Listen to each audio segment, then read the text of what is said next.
On today's show, the internal combustion engine isn't dead yet. Is VW underreporting death and injury claims to NHTSA? And Toyota's Le Mans race car can make you breakfast. All that and more coming right up on Autoline Daily.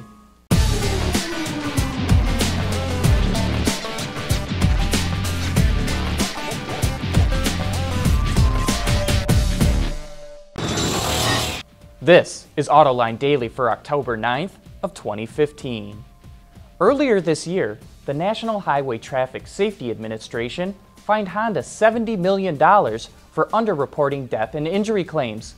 And just last month, FCA acknowledged it did the same. And now some are wondering if VW is also underreporting claims to NHTSA. A new study from financial advisory firm Stout Ricius Ross shows that over the last decade, VW reported the lowest rate of claims among the 11 largest automakers in the US. It's so low that many experts think it's too good to be true. The report compared the number of incidents reported by automakers with the number of vehicles sold by each car maker that were estimated to still be on the road. It was then converted into a ratio of death and injury reports per million vehicles on the road. That way it's a fair comparison between large and small automakers. GM had the highest rate at 524 incidents per million vehicles. The average was 301 per million, but VW was at just 34 per million. That's well below FCA and Honda's rates, which were at 101 and 78 per million, respectively. And as we just mentioned, they admitted to underreporting claims. So far, VW has declined to comment on the report. Maybe there's an explanation, but the numbers don't look good. Chevy added a clever feature to the current Silverado when it was first introduced a few years back. It has notches on the back bumper to make it easier to get up into the bed. While they weren't the first to do it, the feature has been a hit with customers. And now the updated Silverado is available with another simple but clever feature. High country models can be equipped with power articulating running boards that swing towards the rear to help with access to the bed. Unlike Ford's hands-free liftgate that uses a motion sensor, the running board is activated by pushing a button on it with your hand or foot. You have to have the key fob on you for it to work, so you don't need to worry about anyone horsing around with it. We'll be back with more right after this.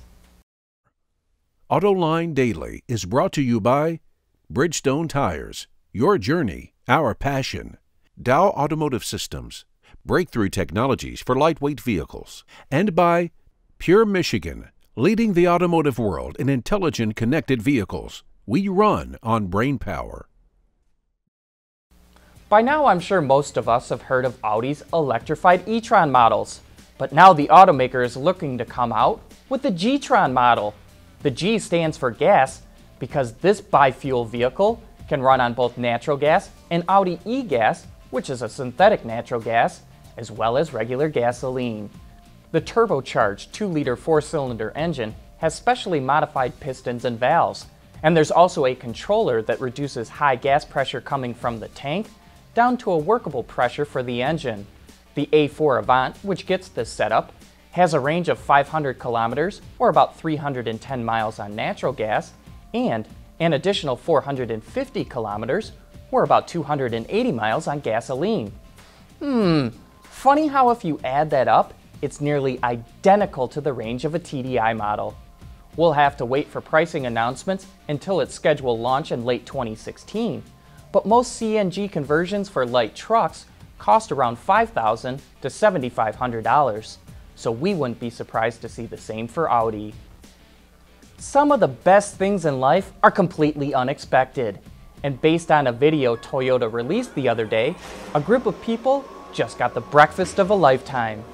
As you may know, the regenerative braking systems in today's race cars can produce an awful lot of energy. Well, it turns out if you pump that energy into coffee makers, toasters, and hot plates rather than the car, you can feed a whole bunch of people breakfast. In one lap of Le Mans, Toyota's LMP1 car produces about 6 million joules of energy, which is enough to make 171 cups of coffee, 83 slices of toast, and 57 fried eggs. Really, the only thing missing were some strips of bacon. Coming up next, a look at why automakers can meet fuel economy standards without electric vehicles.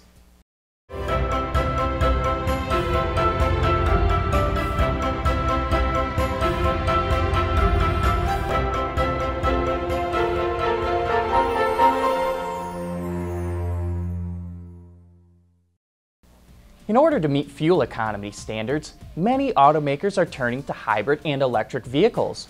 But Marianne Wright, who's in charge of engineering and product development at Johnson Controls, told us on Autoline this week, automakers can meet regulations in the US without building electrified vehicles. If you take a look at the internal combustion engine, it just continues to get increasingly efficient. I serve on the board of Argonne National Lab, and the guys there believe that there's another 30% of efficiency gains to be had just in the internal combustion engine. So if you think about that, it just continues to push out things like hybrids and electric vehicles, because there's so much technology in gasoline, diesel engines that will drive fuel efficiency and get you to the regulations that are proposed for 2025. Footprint's a piece of it, clearly, but when you look at just pure efficiency of all the systems across the vehicle, lightweighting, low rolling resistance tires, lubricants, I mean, the OEMs have tons of levers that they cooled EGR. All these things you can do without ever having to electrify the powertrain. There's a lot of great info about hybrids, especially mild hybrids in that show, and you can watch that entire interview right now on our website. But that wraps up today's show. Thanks for watching. Go out and have a great weekend.